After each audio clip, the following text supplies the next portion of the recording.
জনাব তানভীর শাকিল জয়, এই যে বিভিন্ন কথা বলছেন, বিএনপির পক্ষ থেকেও বলা হচ্ছে নির্বাচনের মাত্র জাতীয় নির্বাচনের ঠিক 3 মাসের মাথায় বা এই সময়টাতে এসে যখন বলা হয় যে বিএনপি ক্ষমতায় গেলে রক্ত মানে দেশ রক্তে ভেসে যাবে, এবং যে কথাগুলো বলা হচ্ছে এগুলো কি মানে সরকারের কোনো ধরনের অস্বস্তি রয়েছে কিনা, সেই জায়গা থেকেই কি এই কথাগুলো আসছে কিনা, সেই প্রশ্ন তুলছেন শেখ রবিউল আলমরা।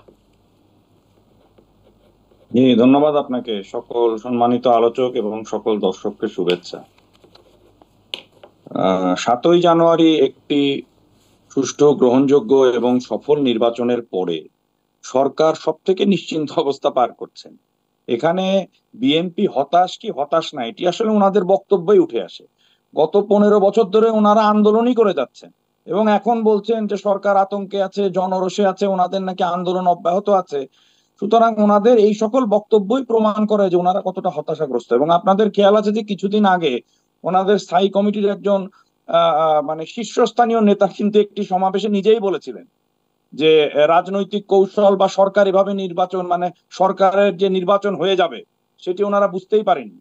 সুতরাং এই বক্তব্যগুলো কিন্তু আসলেই প্রমাণ করে যে ওনারা কতটা হতাশাগ্রস্ত। আর সরকারের তো আতঙ্কিত হওয়ার কোনো প্রশ্নই ওঠে না।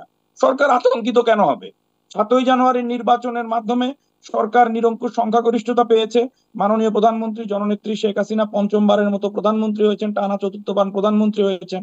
সরকার দেশ পরিচালনা করছে।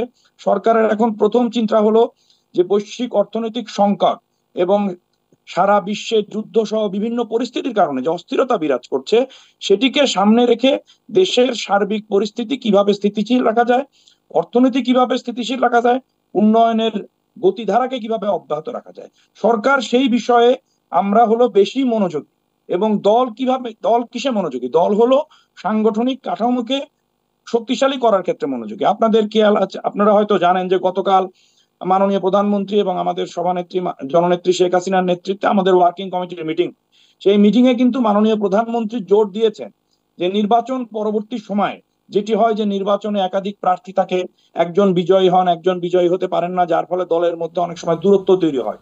এই সার্বিক বিবেচনায় দলের মধ্যে সাংগঠনিক কাঠামোকে মজবুত করার জন্য যে সকল জায়গায় সম্মেলন হয়নি সেখানে সম্মেলন করার জন্য এই কাজগুলোতে তিনি জোর দিয়েছেন। তার মানে কি? তার মানে আমরা সরকার মনোযোগী হচ্ছে দেশের উন্নয়ন এবং দেশের স্থিতিশীলতা বজায় রাখতে, দল মনোযোগী হলো দলের সাংগঠনিক ভিতকে মজবুত করার জন্য।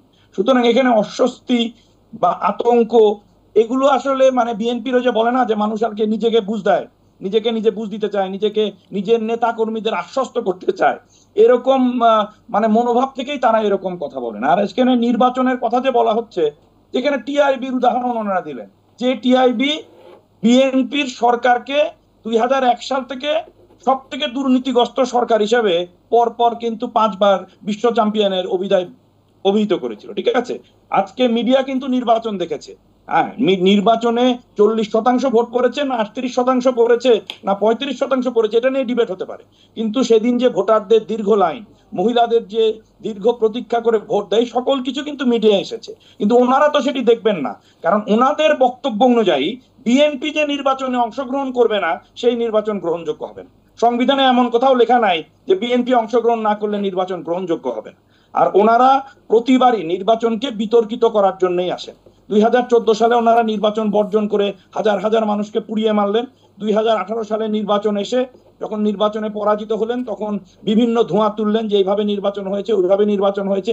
এবারও যখন ওনারা নির্বাচনে আসলেন না, এবং ওনারা কিন্তু দেখেন এই যে হুমকি ধামকি আতঙ্কের কথা বলা হয়, নির্বাচনের আগের কিছুদিন দেখেন আপনারা, 6 মাস 1 বছর দেখেন, ওনাদের দেশি বিদেশি বন্ধুদের সহায়তায় ওনাদের হুঙ্কারে মনে হচ্ছিল যে কালকেই সরকারের পতন হয়ে যাবে, দেশে কোনো নির্বাচনই হবে না।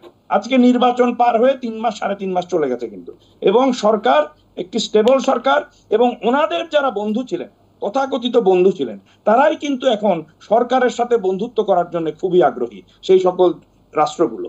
সুতরাং আমাদের মধ্যে আতঙ্কের কোনো প্রশ্নই নেই, বরং আমরা সরকার আরো ভালোভাবে কিভাবে দেশ পরিচালনা করা যায় এবং দল তাকে কিভাবে সুসংগঠিত করতে পারে, আমাদের সংগঠনকে দল কিভাবে সুসংগঠিত করতে পারে, সেসব দিকেই আমরা এখন বেশি মনোযোগী। অসংখ্য ধন্যবাদ তানভীর শাকিল জয়, আপনার কাছে আবারও আসবো আমি। সহযোগিতায় আমরা ভালোভাবে দেশ পরিচালনা, আপনার বক্তব্য একেবারে স্পষ্ট, আমি আবারও আসবো আপনার কাছে।